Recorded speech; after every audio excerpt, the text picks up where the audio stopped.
Hello everyone. तो आज हम chemical bonding and molecular structure वाला चैप्टर स्टार्ट करेंगे। तो इस चैप्टर के एनसीईआरटी की रीडिंग लगाएंगे, ठीक है।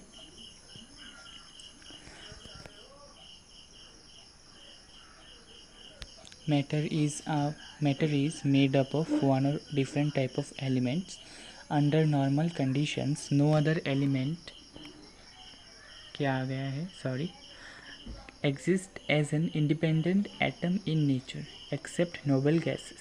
However, a group of atoms is found to exist together as one species having characteristic properties. Such a group of atoms is called a molecule. यानी कि हमारे चारों तरफ जो एटम्स हैं और वो मॉलिक्यूल्स है, वो चारों वो आपस में मिलकर क्या फॉर्म करते हैं? मॉलिक्यूल फॉर्म करते हैं। Obviously, there must be some force which holds these constituent atoms together in the molecules. और वो आपस में क्यों जुड़े रहते हैं? क्योंकि उनमें एक force of attraction लगा रहता है. The attractive force which holds various constituent atoms, iron or etc. together in different chemical species is called a chemical bond. यानी कि जो force of attraction अलग अलग मॉलिक्यूल को बॉन्ड कराता है उसे ही हम कहते हैं केमिकल बॉन्ड। नेक्स्ट लाइन है, since the formation of chemical compounds takes place as a result of combination of atoms of various elements in different ways, it raises many questions. Why do atoms combine? Why are only certain combinations possible? Why do some atoms combine while certain others do not?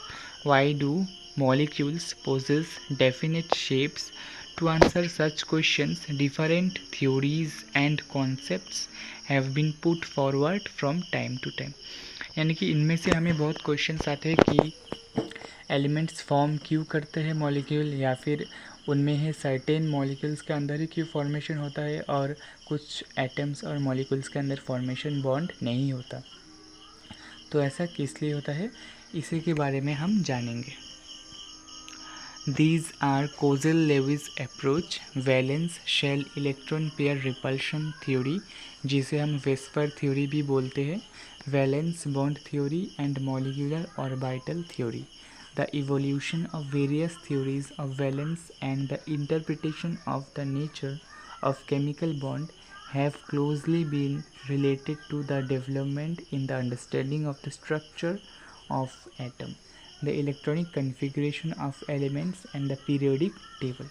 यानी कि periodic table के अंदर जो भी elements है उनका configuration समझने के लिए उनके अंदर क्या क्या रिपल्शन होता है, क्या क्या अट्रैक्शन होता है और उनका मॉलिक्यूलर लेवल पर क्या क्या फंक्शंस होता है, उनको समझने के लिए डिफरेंट थ्योरीज बनाई गई थी. Every system tends to be more stable and bonding is nature's way of lowering the energy of the system to attain stability. और हमारे ये नेचर का रूल है कि स्टेबल रहने के लिए एनर्जी सबसे कम होना पड़ेगा, तभी तुम स्टेबल हो. ठीक है, तो आज इसी पैराग्राफ से हमारा वीडियो एंड करें. नेक्स्ट जो टॉपिक 4.1 है वो हम नेक्स्ट वीडियो में स्टार्ट करेंगे, जो कि है कोज़ेल-लुईस अप्रोच टू केमिकल बॉन्डिंग. ठीक है, थैंक यू.